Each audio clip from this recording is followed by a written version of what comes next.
I have a confession. For a long time, years in fact, I felt like manifestation was fake. And this is true even after I started studying it and practicing it and even sharing it with others. There's somewhere in the back of my mind and actually like in the pit of my stomach, there was this feeling of,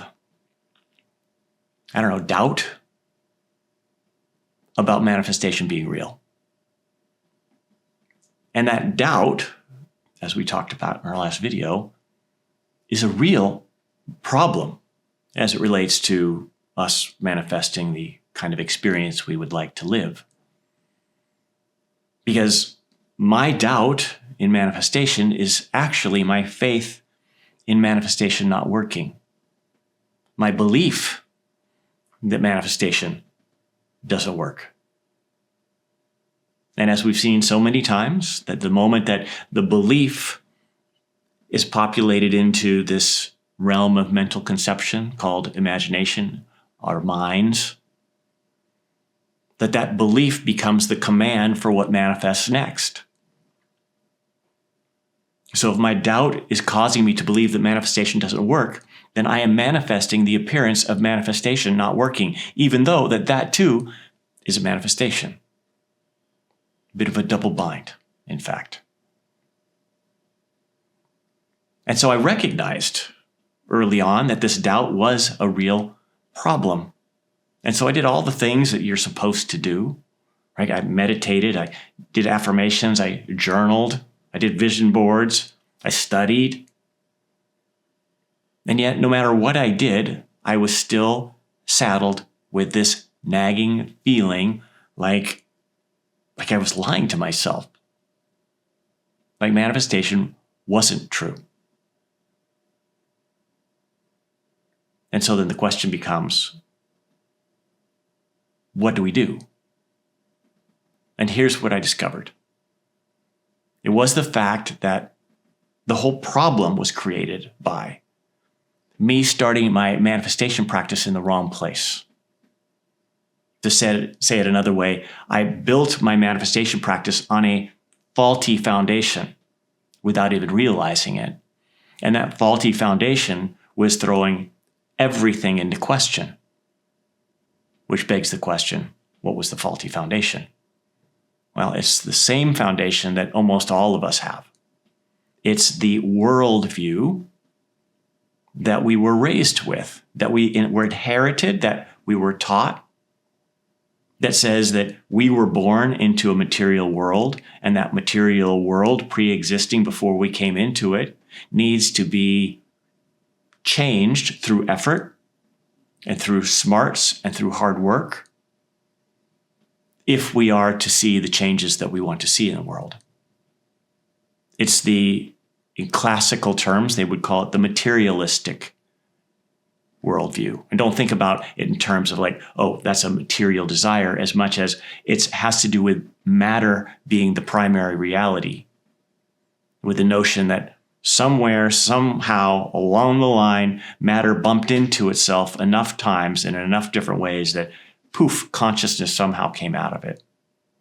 Something that, even though it's a popular notion, nobody have been able to prove in any way, shape, or form. Now, the important part is this matter-first worldview is directly opposed to the worldview that manifestation is based on. The worldview that consciousness is the primary reality and the source of all things. Or if you prefer consciousness, you could say source, you could say God, you could say the divine mind. But that's the source from which all things come, including the camera that I'm speaking to you through, including the device that you're watching this on, including the thoughts in your mind and the body that you take yourself to be. All of it is manifestations derived from consciousness, or again, if you prefer, God.